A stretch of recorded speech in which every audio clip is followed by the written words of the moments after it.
Assalamualaikum warahmatullahi wabarakatuh. Tuan-tuan, saudara-saudara, ibu-ibu dan bapak-bapak yang sudi mendengarkan keterangan agama yang saya berikan di dalam kaset ini. Moga-moga Tuhan melimpahkan, mengurniakan rahmat dan nikmat-Nya kepada kita semuanya. Saya akan membicarakan suatu ayat yang bertemu di dalam surat Al-Baqarah. Bunyinya, Allahu waliyul ladzina amanu yukhrijuhum minadh dhulumati ilan nur. Walladzina kafaru awliya'uhumut taghut yukhrijunahum minan nuri ila dhulumat. Artinya, Allah adalah menjadi pemimpin bagi orang-orang yang beriman, orang yang mempunyai kepercayaan yang teguh. Dan Allah, apabila orang itu telah betul-betul menganggap Allah menjadi pemimpinnya, Allah pun menjamin mengeluarkannya daripada gelap gulita kepada terang benderang. Gelap gulita kebodohan kepada kecerdasan. Gelap gulita kehidupan tak tentu arah kepada tujuan yang sejati. Sebaliknya, orang yang kafir yang tidak percaya kepada Allah, maka sebaliknya yang terjadi, daripada terang benderang, dia akan dipimpin oleh taghut, oleh kekuasaan-kekuasaan yang bukan bersandar kepada Allah.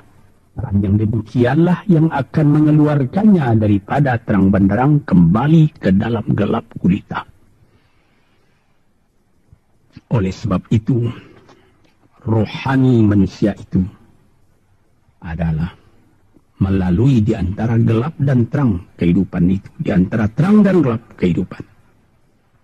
Kalau sekiranya jasmani kita, kalau sekiranya badan kita yang lahir ini diberi cahaya oleh matahari yang terbit di waktu pagi, yang terbenam di waktu sore, rohani kita pun diberi juga terang oleh suatu yang lebih terang dari matahari, yaitu petunjuk dan hidayat Tuhan. Di dalam Al-Quran, Tuhan memberikan bujukan, memberikan jiwa besar kepada orang-orang yang beriman itu.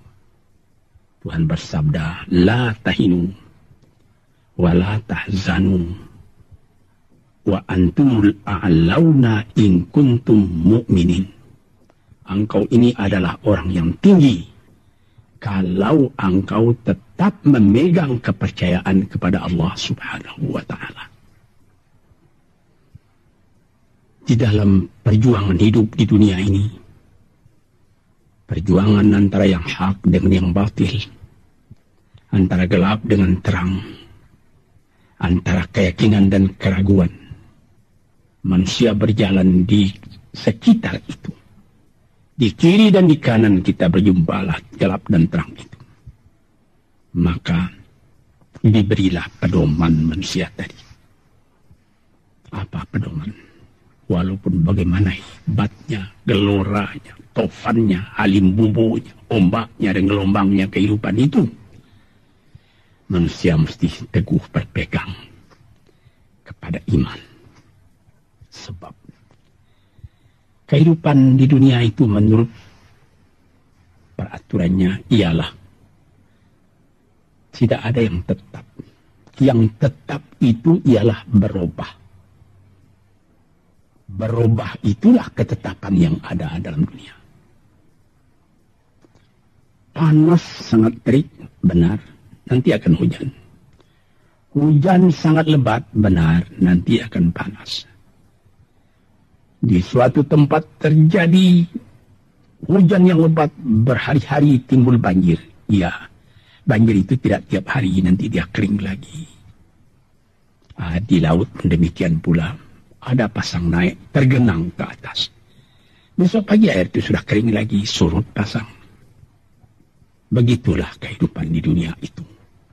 Itu harus kita yakini supaya kita jangan terombang-ambing dalam kehidupan itu.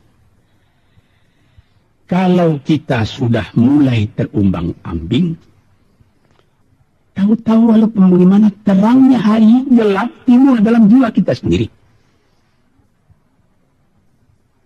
Walaupun panas terik, kita berhujan. Hujan oleh keingat kita sendiri.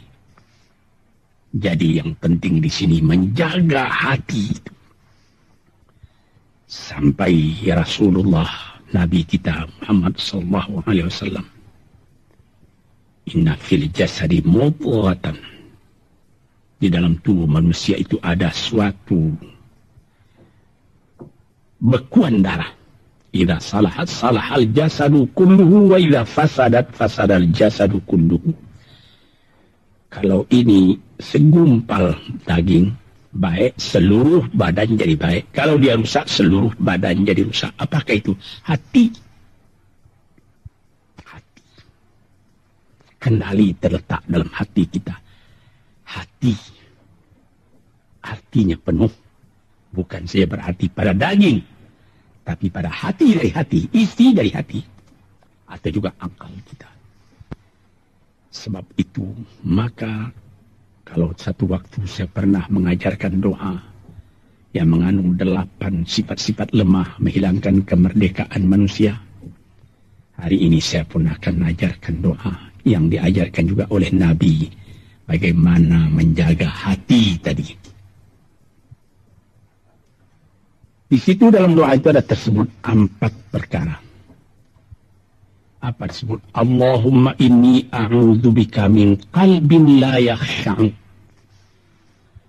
wa min ilmin la yanfa'u wa min nafsin la tashba'u wa min du'a'in la yusma'u. Jadi 4 perkara. Yang pertama, Allahumma inni a'udzubika min qalbin la yakhsha. Aku sangat berlindung kepada Engkau ya Allah, janganlah sampai terjadi hati saya itu tidak khusyuk lagi. Nah, ini bahaya ini. Mulai bahaya mengancam kepada manusia kalau hatinya tidak khusyuk lagi. Hati khusyuk yaitu hati itu tentu jelas tujuannya kepada Allah. Allah menjadi pegangannya. Allah menjadi bentengnya. Allah menjadi ingatannya. Allah menjadi tujuannya. Dan kepada Allah dia kalau sembahyang menghadapkan diri, menghadapkan hati, maka permohonan kita yang pertama kepada Tuhan, ya Tuhanku, janganlah sampai hati saya ini tidak khusyuk lagi. Sebagai orang Islam, kita sembahyang 5 waktu. Di dalam Al-Quran dikatakan sembahyang itu ialah khusyuk, terpadu ingatan kepada Tuhan. Tapi kalau kita sudah, hati itu sudah mulai ditumbuhi penyakit, walaupun sembahyang, mulai sejak Allahu Akbar, pikiran sudah menjalar kepada yang lain. Piutang belum menerima, utang belum terbayar, makanan belum masak, macam-macam lah yang teringat. Padahal kita dalam sembahyang. Ini apa arti sembahyang tadi lagi? Ini sudah mulai berbahaya ini. Banyak orang yang tidak meninggalkan sembahyang, tapi tidak ada bekas dari sembahyang itu kepada kehidupannya. Di dalam sembahyang kita baca inna salati wa nusuki wa mahyaya wa mamati lillahi rabbil alamin. Sesungguhnya sembahyangku dan ibadatku dan hidupku dan matiku sama sekali terserah kepada Allah. Ini dirasakan dalam hati, bukan cuma disebut di dalam mulut. Sebagaimana dikatakan, bukan jadi lip and service sebagai sapu tangan pengosok-gosok mulut, bukan begitu. Yang dari hati. Kalau sudah dari hati yang khusyuk, ini berbekas kepada kehidupan. Aku tak takut menghadapi segala keadaan dalam hidup sebab hatiku bertali dengan Tuhan. Dari Tuhan aku datang, kepada Tuhan aku akan kembali. Ini namanya hati yang khusyuk. Tapi kalau sekiranya bacaan tetap fasih tapi tidak ada lagi dari hati, melainkan rutin saja. Bayang, 5 waktu sehari semalam, tapi tidak merubah kepada perangai tandanya sembahyang tadi tidak khusyuk. Ini yang pertama kita minta kepada Tuhan. Janganlah sampai kita mempunyai hati yang tidak khusyuk, hati yang tidak teringat kepada Allah. Kalau hati tidak ingat lagi kepada Allah, maka segala pekerjaan yang terlarang sudah ringan saja kita mengerjakan. Menipu, berdusta, membujuk orang lain mengerjakan perbuatan yang salah, mencela, memaki, itu karena tidak ingat kepada Allah, cuma ingat kepada diri sendiri saja. Ini yang pertama.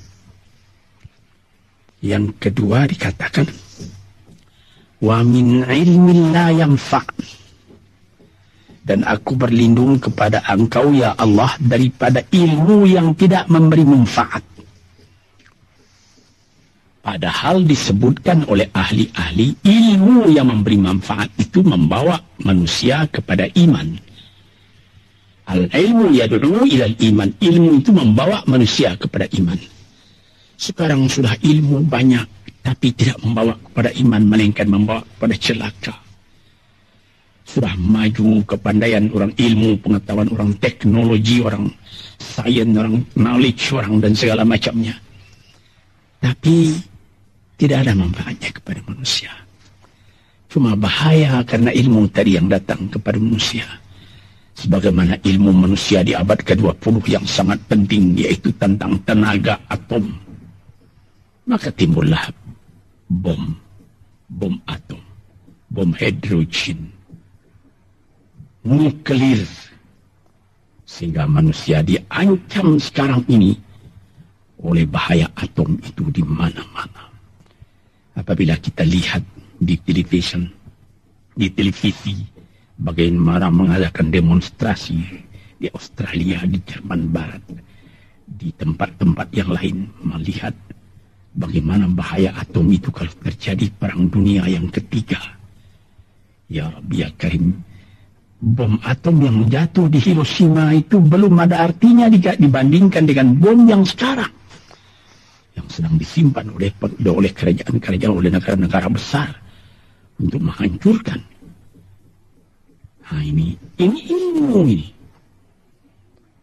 Tetapi ilmu yang membawa bahaya, bukan saja tidak memberi manfaat, bahkan memberi bahaya. Di sini terasa oleh kita bahwa ilmu yang ada itu pun mesti dikembalikan atau dikendalikan oleh iman. Kalau tidak, maka nyawa manusia ini akan dipandang sebagai sampah saja. Dijatuhkan satu bom hidrogen ke dalam kota Jakarta ini, na'udzubillahi min dzalik. Umpamanya dimasukkan ke Jakarta ini, satu bom hidrogen saja, itu sudah habis penduduk Jakarta yang lebih dari 5 juta ini. La haula wala quwata illa billah. Ini diminta kepada Tuhan, ya Allah, majulah ilmu manusia, majulah teknologi manusia, tetapi jangan hendaknya kemajuan itu membawa kepada bahaya. Jangan ilmu pengetahuan itu membawa kepada yang tidak memberi manfaat.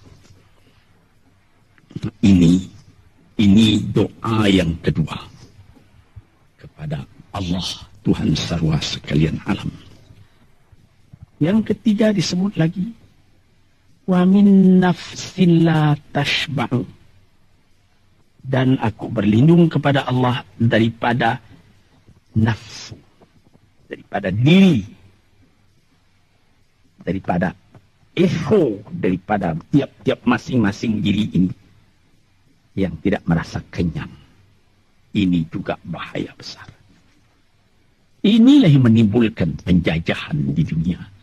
Inilah yang menimbulkan, disebut dalam bahasa Arab, al-ghazwul fikri, penjajahan. Sesudah Perang Dunia Kedua sudah banyak negeri-negeri yang merdeka, Tetapi sekarang timbul lagi penjajahan baru. Apa? Penjajahan fikiran.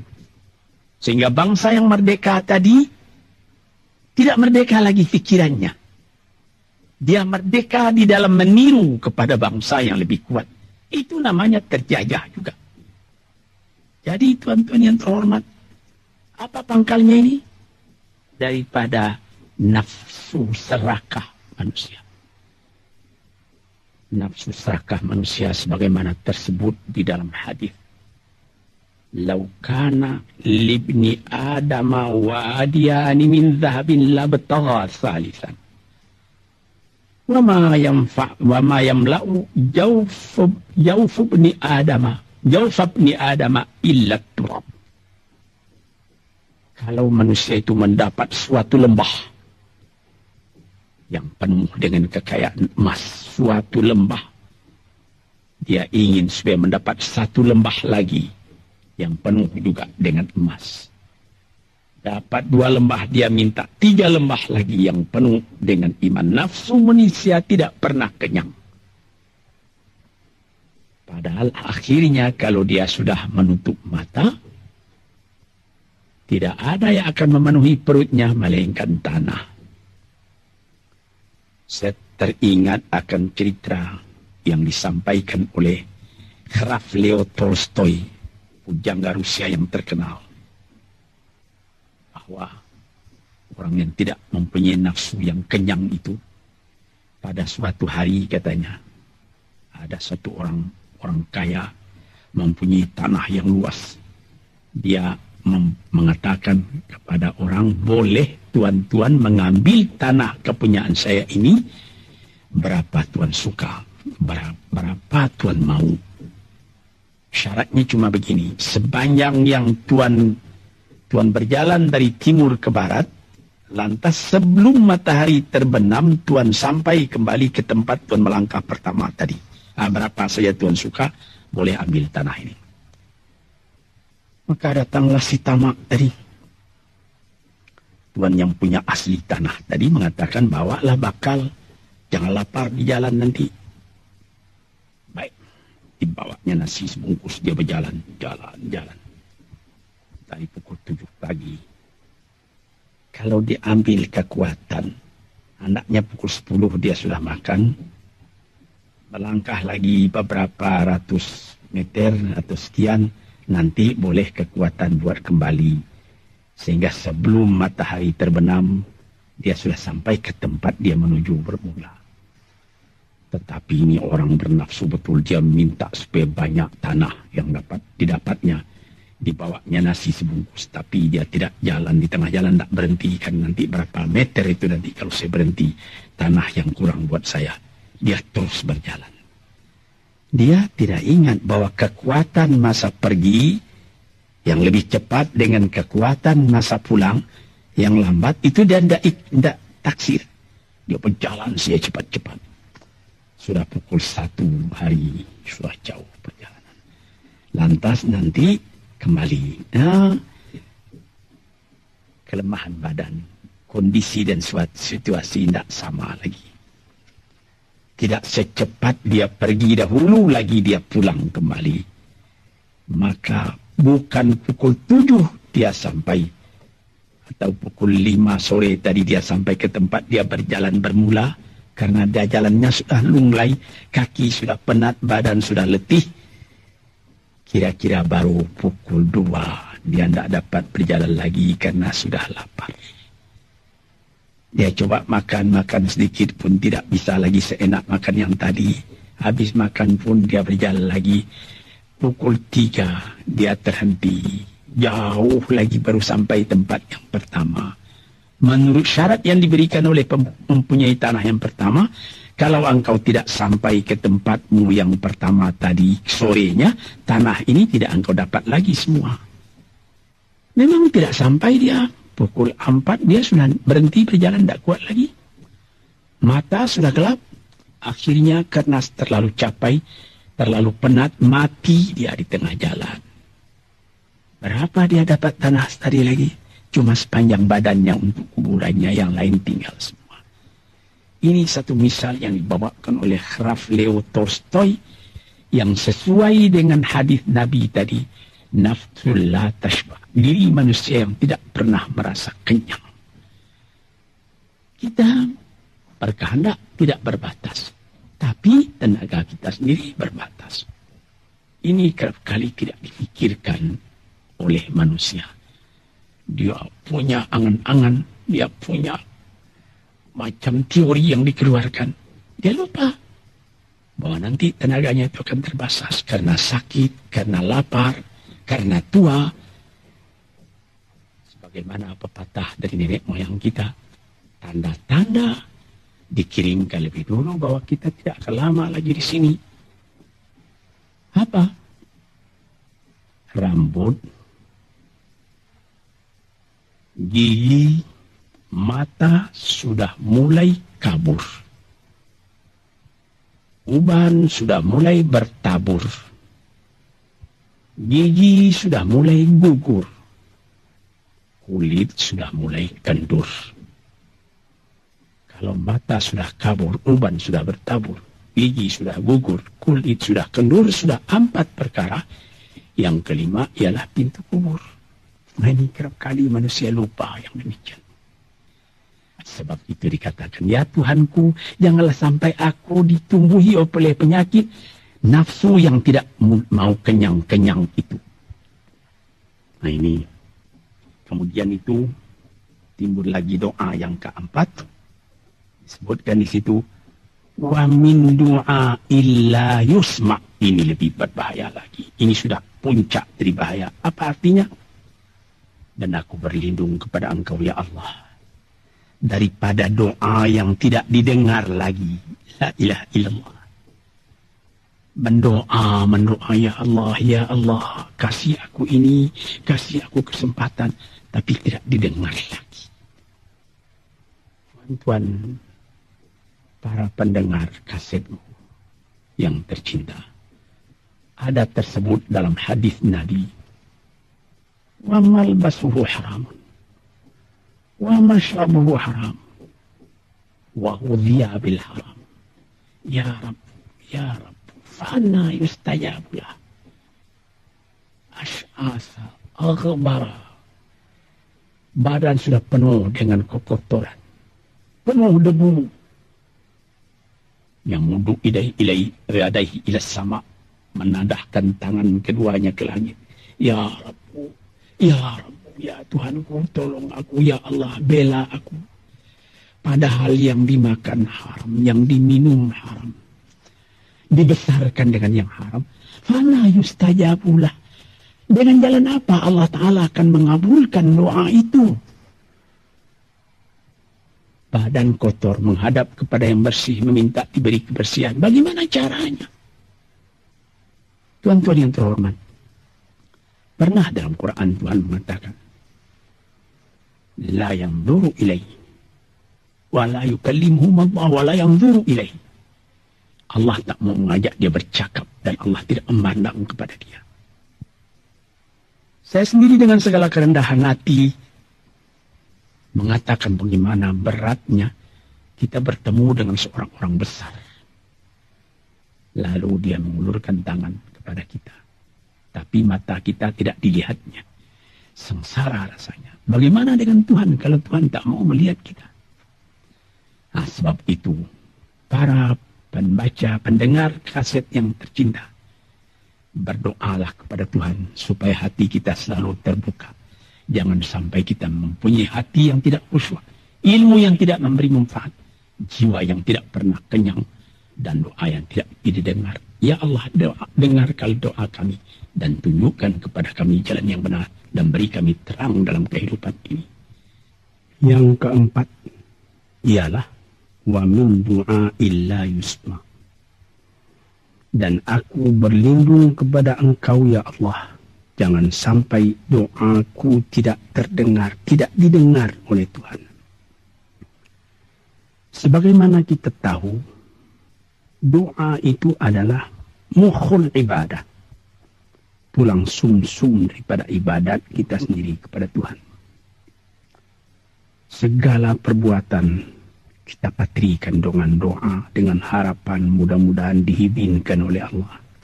Disampaikan maksud kita, macam-macam yang kita minta kepada Tuhan. Tapi kalau doa itu sudah tak diperdulikan lagi oleh Tuhan, apa celaka kita, apa daya kita, apa upaya kita? Di sini kita melihat apa sebab maka doa tidak didengar oleh Tuhan, tidak diperkenankan oleh Tuhan. Tentu saja bukan dari salah Tuhan, melainkan dari salah kita sendiri. Di dalam Al-Quran dikatakan, Iyyaka na'budu wa iyyaka nasta'in. Al-Fatihah tersebut, kepada Engkaulah kami menyembah, ya Allah, dan kepada Engkau kami minta tolong. Tapi dengan tidak sadar, kerap kali kita berbuat terbalik. Iyyaka nasta'in wa iyyaka na'budu, kepada Engkau kami minta tolong, lalu kepada Engkau kami menyembah. Minta tolong dulu baru menyembah. Minta tolong banyak-banyak, tapi terima kasih tidak ada. Tentu saja tidak didengar oleh Tuhan. Di dalam satu hadis tersebut,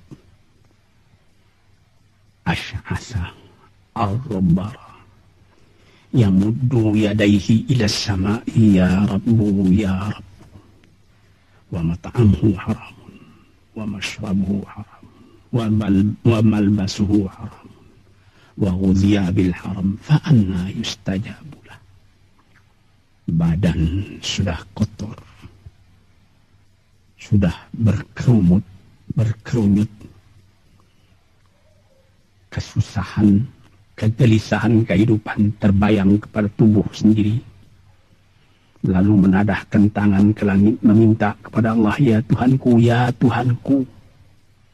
Bagaimana Tuhan bisa mengabulkan? Dengan pikiran yang kotor engkau menghadap kepada Tuhan. Kalau tidak terkabul, jangan Tuhan yang disalahi. Hatimu sendirilah salahi. Apa yang engkau perbuat dalam kehidupan ini? Di mana terdesak engkau ingat kepada Tuhan. Di zaman kesenangan engkau lupakan Tuhan. Di dalam mendapat percobaan engkau merengek mengadu kepada Tuhan.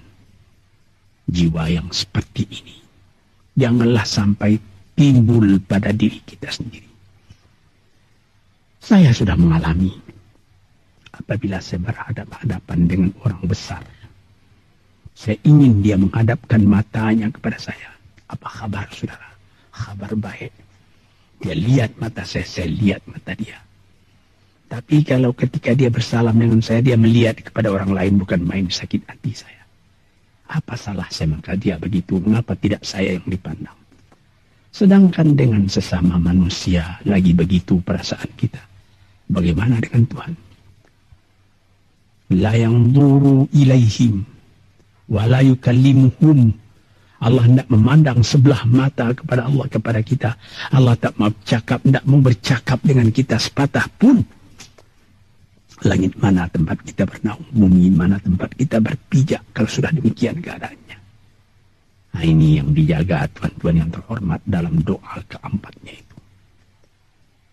Hati janganlah sampai tidak khusyuk, ilmu janganlah sampai tidak memberi manfaat, nafsu janganlah sampai tidak kenyang, dan doa janganlah sampai tidak didengar. Saudara-saudara, moga-moga Allah memberikan kepada kita hati yang terang. Sebagaimana ayat yang mula-mula saya sebut tadi, Allahu waliyul ladzina amanu yukhrijuhum minadh dhulumati ilan nur. Allah lah jadi pemimpin bagi orang yang beriman, sehingga dari gelap gulita dibawa dia oleh Tuhan kepada terang benderang. Walladzina kafaru, tetapi orang-orang yang sudah tidak ada kepercayaannya kepada Tuhan, awliya'uhumut taghut, yang menjadi pemimpinnya bukan Tuhan tapi setan. Dia akan membawa orang itu daripada terang benderang ke dalam gelap gulita. Kita jadi meraba-raba dalam gelap kehidupan. Dalam meraba-raba itu masih ragu entah kemana akan pergi. Maut pun datang. Gelap selalu. Di dunia gelap, di akhirat pun gelap. Na'udzubillahi min dzalik. Hadirin yang terhormat, para peminat kaset ini, moga-moga semuanya ini menjadi kenang-kenangan kepada Tuhan. di dalam perjalanan yang jauh, di dalam keistirahatan hidup, sehingga mendapat ketetapan hati dan tumak ninah.